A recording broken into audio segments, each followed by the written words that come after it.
Assalamu alaikum students, my name is Mohammad Awais Sadiq and I am here to teach you first year mathematics. Students, last lecture में हमने multiplication of to matrices को discuss किया था। आज हम determinant का topic start करेंगे, तो आए चलते हैं वाइट बोर्ड की तरफ। आज हम जो नेक्स्ट डेफिनेशन है वो स्टार्ट करेंगे, वो है हमारे पास determinant of a 2x2 matrix. सबसे पहले डिटर्मिनेंट की रिप्रेजेंटेशन देख लें कि उसको रिप्रेजेंट कैसे किया जाता है। यूजुअली हम मैट्रिक्स को स्क्वायर ब्रैकेट्स की हेल्प से रिप्रेजेंट करते हैं। लेट्स से हमारे पास एक मैट्रिक्स है ए बी सी डी। ये हमारे पास एक मैट्रिक्स है जिसको हमने स्क्वायर ब्रैकेट्स की हेल्प से रिप्रेजेंट किया गया। लेकिन डिटरमिनेंट के लिए हम क्या करेंगे, वर्टिकल लाइंस को यूज करते हैं डिटरमिनेंट को रिप्रेजेंट करने के लिए। इसी तरह यहाँ पे भी हमारे पास क्या आ जाएगा, वर्टिकल लाइंस आ जाएंगी। तो ये है हमारे पास डिटरमिनेंट की रिप्रेजेंटेशन। और इसको फाइंड करने का तरीका क्या होता है कि जो हमारे पास ये वाला डायगोनल है, इसकी एंट्रीज को मल्टीप्लाई किया जाए। ये क्या आ जाएगा, ए डी, एंड इस डायगोनल की एंट्रीज को मल्टीप्लाई किया जाए, वो है बी सी, और इनका डिफरेंस ले लिया जाए। ये होता है हमारे पास determinant of a 2x2 matrix. अब इसकी एक एग्जांपल करते हैं। एग्जांपल है हमारे पास मैट्रिक्स ए है which is equal to 2 minus 1 4 3। अब इसका डिटरमिनेंट फाइंड करना है, तो सबसे पहले ए के अराउंड क्या करेंगे, वर्टिकल लाइंस को बना देंगे। और यहाँ पे जो डायगोनल एंट्रीज है, ये क्या है 2 एंड 3, इनको मल्टीप्लाई करेंगे, माइनस जो दूसरे डायगोनल की एंट्रीज हैं इनको मल्टीप्लाई कर देंगे। तो ये हो जाएगा 6 minus 4 into minus 1 is -4, 6 plus 4 is equal to 10। तो ये आ गया हमारे पास डिटर्मिनेंट ऑफ मैट्रिक्स ए। उसी तरह एक और एग्जांपल देखते हैं इसकी। लेट्स से हमारे पास एक मैट्रिक्स है बी विच इज 1 4 2 8। तो इसका डिटर्मिनेंट क्या आ जाएगा हमारे पास। अब ये जो एंट्रीज है पहले इनको मल्टीप्लाई करेंगे, 8 माइनस इन एंट्रीज का प्रोडक्ट 2 इंटू 4 इज 8। ये आ गया हमारे पास 0। तो यहाँ पे डिटरमिनेंट कहा जा सकता है हमारे पास determinant of a matrix is the difference of the products of the entries in the two diagonals. ये है हमारे पास determinant of a 2x2 matrix. और जो नंबर ऑफ एलिमेंट्स होते हैं किसी भी रो या फिर कॉलम में, वो हमारे पास कहलाते हैं ऑर्डर ऑफ डिटरमिनेंट। इसी तरह जो 1x1 मैट्रिक्स होती है, उसका जो डिटरमिनेंट अगर लेंगे तो वो एलिमेंट खुद ही उसके सोल्यूशन में आ जाएगा डिटरमिनेंट के। जिस तरह हमारे पास एक मैट्रिक्स है, उसका लेट्स से एलिमेंट ये है A11, तो इसका जो डिटरमिनेंट आएगा वो क्या आएगा,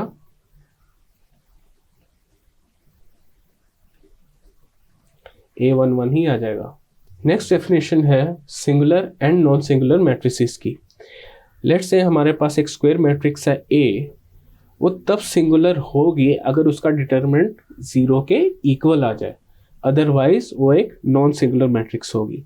अभी जिस तरह हमने एग्जांपल्स की थी जिसमें हमने एक मैट्रिक्स लिया था B, किसके इक्वल था 1 4 2 8 के, और इसका डिटरमिनेंट हमारे पास क्या आ रहा था, 1 into 8 is 8 minus 2 into 4 is 8 which is equal to 0। अब यहाँ पे कहा जा सकता है कि जो मैट्रिक्स B है वो क्या है, एक सिंगुलर मैट्रिक्स है। इसी तरह और एक और एग्जांपल की थी अभी जिसमें हमने मैट्रिक्स A लिया था जो कि इक्वल था 2 माइनस 1 4 3 के, और इसका डिटरमिनेंट किसके इक्वल आ रहा था, और A का डिटरमिनेंट हमारे पास क्या था, 3 into 2 is 6 minus 4 into minus 1 is -4 which is equal to 10। अब ये हमारे पास एक नॉन जीरो नंबर आ रहा है, तो यहाँ पे मैट्रिक्स A क्या है, एक नॉन सिंगुलर मैट्रिक्स है। ये क्या है, नॉन सिंगुलर। और मैट्रिक्स B हमारे पास क्या है, एक सिंगुलर मैट्रिक्स है। तो ये थी definition singular and non singular matrices की। नेक्स्ट हमारे पास डेफिनेशन है adjoint of a 2x2 matrix. के लिए सबसे पहले एक मैट्रिक्स कंसीडर करते हैं। लेट्स से हमारे पास एक मैट्रिक्स है A which is equal to A B C D। अब इसका एडजॉइंट होगा हमारे पास D A। ये वाला जो डायगोनल है इसमें जो एंट्रीज हैं वो हमारे पास स्वैप हो गई हैं, और जो ये वाला डायगोनल है इसके लिए क्या होगा, हमारे पास साइंस चेंज हो जाएंगे एंट्रीज के। तो ये आ गया हमारे पास adjoint of a 2x2 matrix. इसकी एग्जांपल करते हैं। लेट्स से हमारे पास है matrix A which is equal to 1 -1 2 -2। Adjoint इसका क्या आ जाएगा हमारे पास, सबसे पहले ये वाला जो डायगोनल है इसमें जो एंट्रीज हैं वो स्वैप हो जाएंगी। तो 1 की जगह क्या आ जाएगा, -2 आ जाएगा, एंड -2 की जगह क्या आ जाएगा, 1 आ जाएगा। एंड ये डायगोनल में जो दूसरा डायगोनल है इसमें हमारे पास क्या होगा, जो एंट्रीज हैं उनके साइंस चेंज हो जाएंगे। तो यहाँ पे -1 था, ये 1 हो जाएगा, और यहाँ पे 2 था तो ये -2 हो जाएगा। ये आ गया हमारे पास adjoint of a matrix A। Next हमारे पास डेफिनेशन है inverse of a 2x2 matrix. Let A be a non-singular square matrix of order 2 if there exists a matrix B such that AB is equal to BA is equal to identity matrix of order 2, then B is called the multiplicative inverse of A। Inverse के लिए जो सबसे पहली चीज़ consider करनी है वो ये है कि मैट्रिक्स हमारे पास क्या होना चाहिए, एक नॉन सिंगुलर मैट्रिक्स होना चाहिए। नॉन सिंगुलर मैट्रिक्स हमारे पास क्या होता है, एक ऐसा मैट्रिक्स जिसका डिटर्मिनेंट नॉन ज़ीरो हो। देन हमने अब ये सेकंड चैप्टर में भी ये चीज़ पढ़ी है, जब किसी भी एलिमेंट को उसके इन्वर्स से मल्टीप्लाई किया जाए हमारे पास किसके इक्वल आता है आंसर, आइडेंटिटी एलिमेंट के इक्वल आता है। जब मैट्रिक्स B को यहाँ पे कंसीडर किया गया मैट्रिक्स A का इन्वर्स, जब A को B के साथ या B को A के साथ मल्टीप्लाई किया गया तो क्या आ रहा है, आइडेंटिटी मैट्रिक्स आ रही है। मैट्रिसेस के केस में जो आइडेंटिटी एलिमेंट होता है वो होता है 1 0 0 1। आइडेंटिटी मैट्रिक्स हमारे पास ये होती है, और यहाँ पे I2 का मतलब क्या है, इस मैट्रिक्स का ऑर्डर क्या है, 2x2 का, इसीलिए उसको I2 लिखा हुआ है। अगर मैट्रिक्स का ऑर्डर हो 3x3 जिसमें हमारे पास ये वाला केस हो, अगर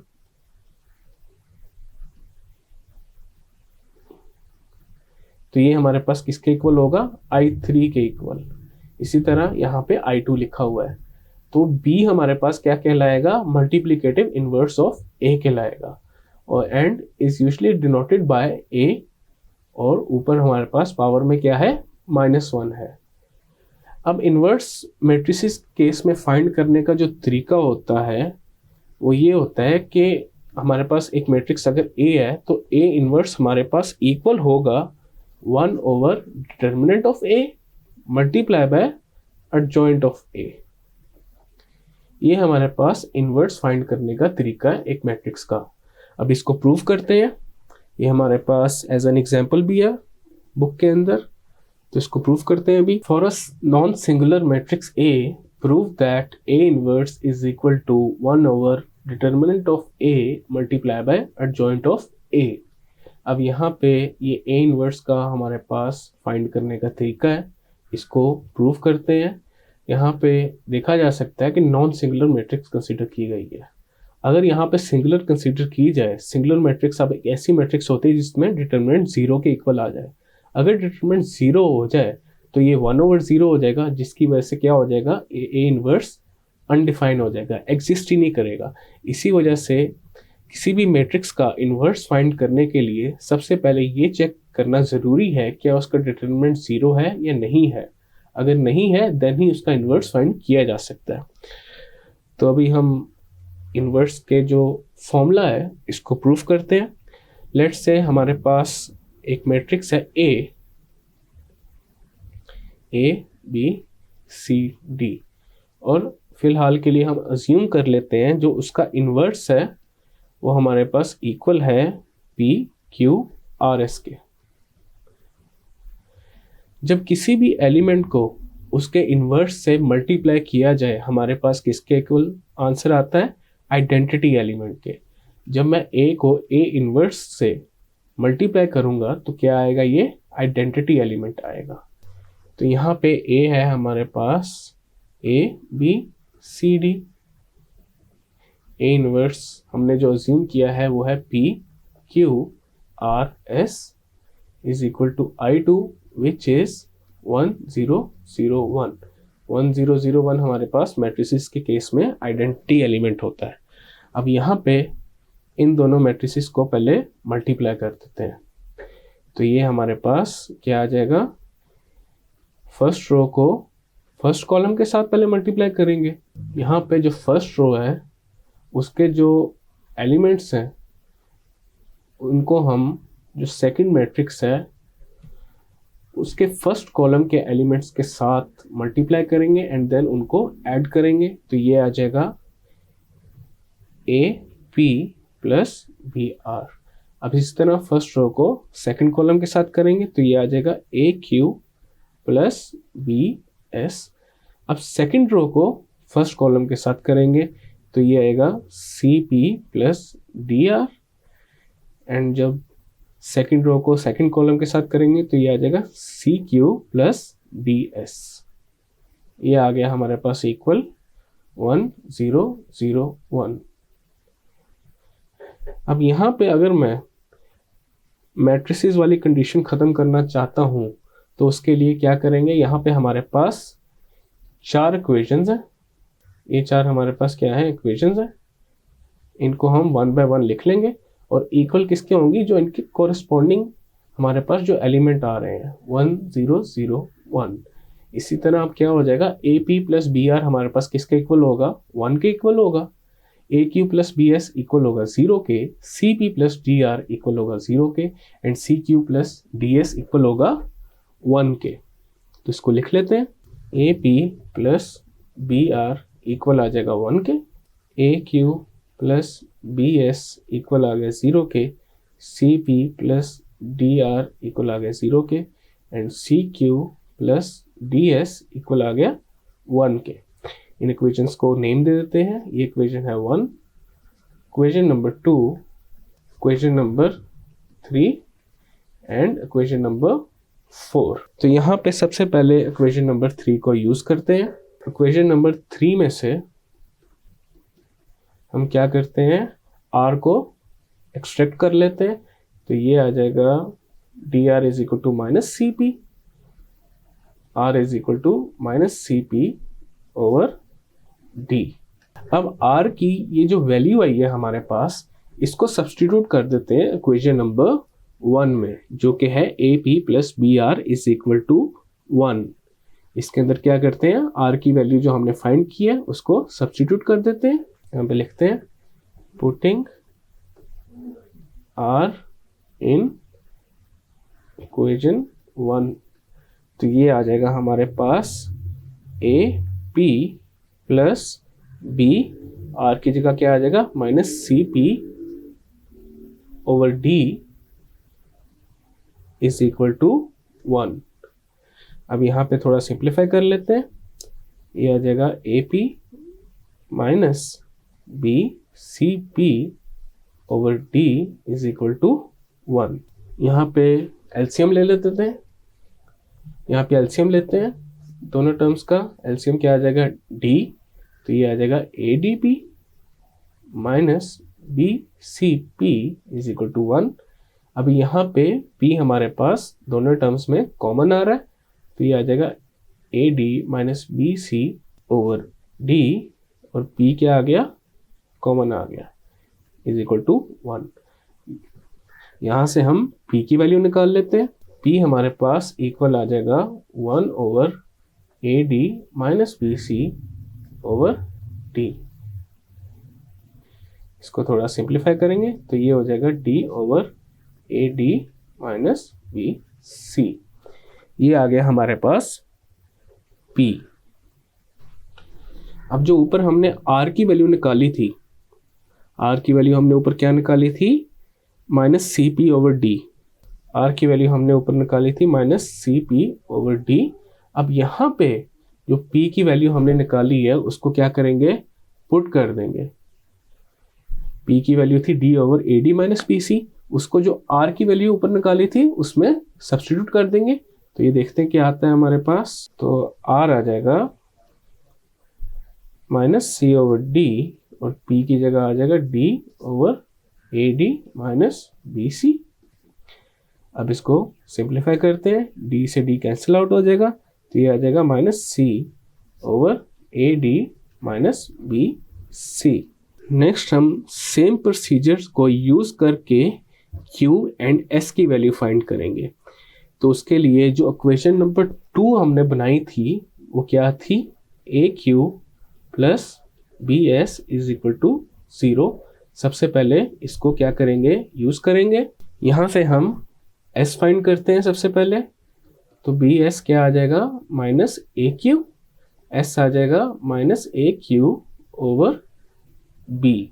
ये आ गया हमारे पास S।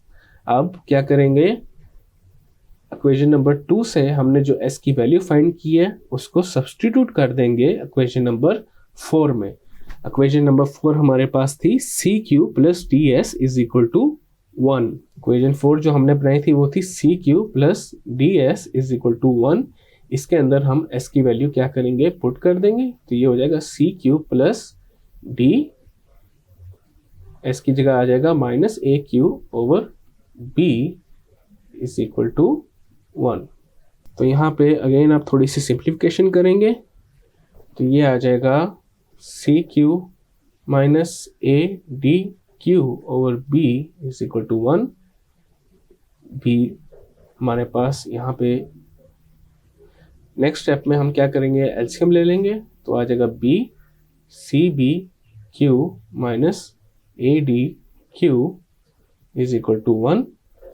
तो ये आ जाएगा हमारे पास, Q को यहाँ से कॉमन ले लेंगे, तो ये आ जाएगा CB - AD/B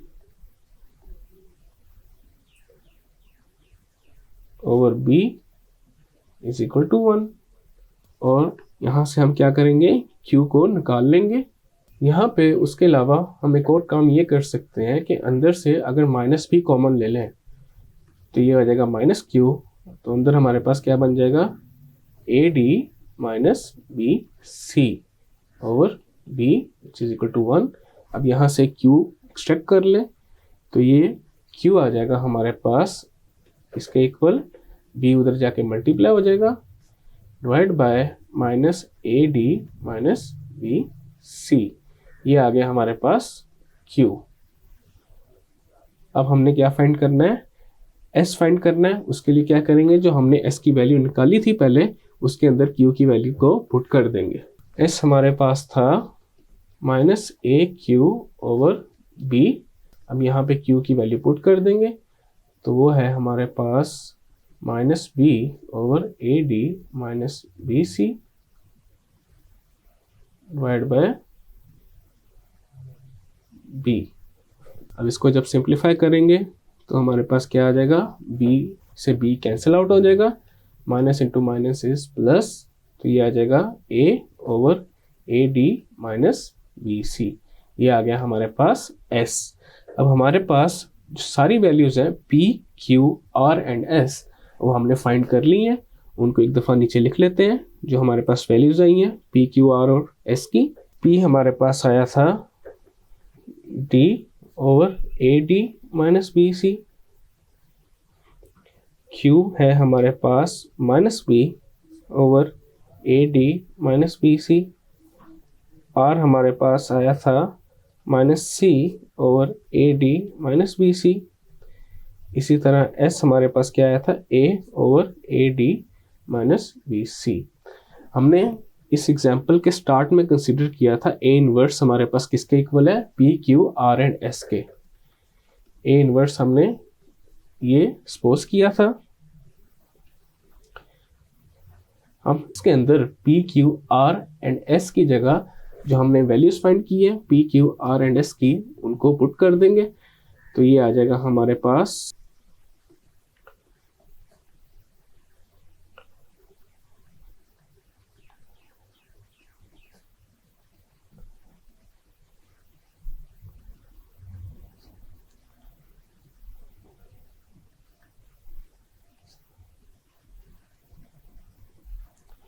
ये आ गया हमारे पास A इनवर्स, जब हमने P, Q, R and S की वैल्यूज को सब्स्टिट्यूट कर दिया। अब इसको थोड़ा सिंप्लीफाई कर लेंगे। यहाँ पे देखा जा सकता है 1/AD माइनस BC हमारे पास कॉमन आ रहा है। तो जो हमने स्केलर मल्टीप्लिकेशन की डेफिनेशन की थी उसको रिवर्स के तौर पे अप्लाई कर दिया जाए, तो ये जब इसको बाहर निकाल लेते हैं तो ये अंदर बच जाएगा D minus B minus C A। अब इसको देखा जा सकता है, यहाँ पे ये वाली जो मैट्रिक्स है इसको देखा जा सकता है, ये हमारे पास एडजॉइंट ऑफ A के इक्वल है। A हमारे पास क्या था, A B C D, तो एडजॉइंट ऑफ A हमारे पास क्या है, एडजॉइंट में क्या होता था, ये वाला एडजॉइंट में हमारे पास क्या होता था, जो ये वाला डायगोनल होता था इसकी प्लेसेस बदल जाती थी D A, एंड ये वाला जो डायगोनल था इसमें क्या होता था, साइंस बदल जाते थे एंट्रीज के। तो ये हमारे पास क्या है, एडजॉइंट ऑफ A।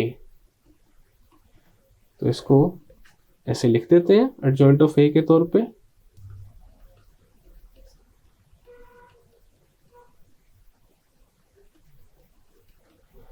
और यहाँ पे AD माइनस BC हमारे पास किसका फॉर्मूला होता है, और यहाँ पे AD माइनस BC हमारे पास ये जो फॉर्मूला है ये किसका होता है, डिटर्मिनेंट ऑफ A का। अब ये हमारे पास मैट्रिक्स है A विच इज ABCD, तो इसका डिटर्मिनेंट क्या होगा, AD माइनस BC। तो A इनवर्स को लिखा जा सकता है again one by determinant of A into adjoint A। और ये हमारे पास जो क्वेश्चन था हमने प्रूफ कर दिया, A इनवर्स इक्वल होता है one by determinant of A into adjoint A। Students, आज के लेक्चर में हमने सीखा कि किस तरह एक 2x2 मैट्रिक्स का डिटरमिनेंट लिया जाता है। फिर हमने ये पढ़ा कि singular and non singular matrix हमारे पास क्या होती है। उसके अलावा आज हमने ये भी सीखा कि एक मैट्रिक्स का इन्वर्स कैसे निकाला जाता है। तो मैं उम्मीद करता हूँ आपको आज का लेक्चर समझ आया होगा। मिलते हैं फिर अगले लेक्चर में।